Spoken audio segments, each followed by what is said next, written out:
క్రిష్ గారిది పర్టికులర్ ఒక జోన్ అంటే జోనర్ కావచ్చు. ఇప్పుడు మిగతా డైరెక్టర్‌తో పోలిస్తే తను 'వేదం' కావచ్చు, 'గౌతమిపుత్ర శాతకర్ణి', 'కొండపొలం' మిగతా సినిమాలు కూడా ఏంటంటే ఒక డిఫరెంట్ ప్యాటర్న్, డిఫరెంట్ టోన్‌లో ఉంటుంది. అతన్ని మీరు ఎలా ఈ 'ఘాటి'తో సాటిస్ఫై చేయడం? ఎందుకంటే తను ఒక ప్యాటర్న్ అంటే డిఫరెంట్ ప్యాటర్న్.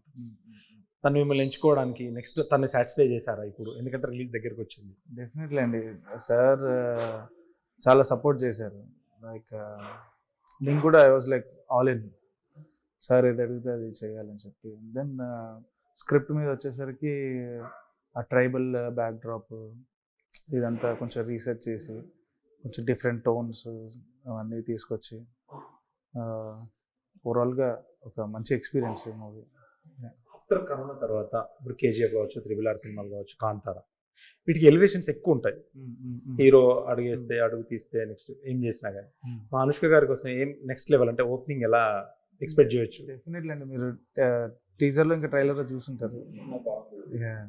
సో అంటే ఎలివేషన్స్ ఇప్పుడు 'అనుష్క' అనేసరికి ఇప్పుడు ఎందుకంటే తను ఒక లేడీ డాన్. అరుంధతి సినిమా కావచ్చు. ఎందుకంటే ప్రతి ఆవిడ అందరికీ తెలిసిన ఆవిడ ఖచ్చితంగా మీదే ఎఫెక్ట్ ఎక్కువ ఉంటుంది సినిమాలో. ఫోటోగ్రఫీ చేసినా, వాళ్ళు డైరెక్షన్ బాగా చేసినా, కానీ ఎందుకంటే మీదే నెక్స్ట్ లెవెల్. మీరు 70% న్యాయం చేస్తేనే అక్కడ ఎలివేషన్ పండుతుంది అనేది ఒకటి ఉంది. డెఫినెట్లీ అండి. చాలా బాగా వచ్చింది ఎలివేషన్స్ అన్నీ. Every point it's very good. Output అయితే చాలా బాగా వచ్చింది. ఓకే. మీ బ్యాక్‌గ్రౌండ్ ఏంటి సార్? ఎక్కడి నుంచి వచ్చారు? అంటే నేటివ్ ప్లేస్ ఎక్కడ? నేను పుట్టింది వరంగల్ అండి. సో పెరిగినంత హైదరాబాదే. మా డ్యాడీ మ్యూజిషియన్, మా అమ్మ సింగర్. సో వాళ్ళతో పాటు ఉంటూ మ్యూజిక్ అలా అబ్బింది.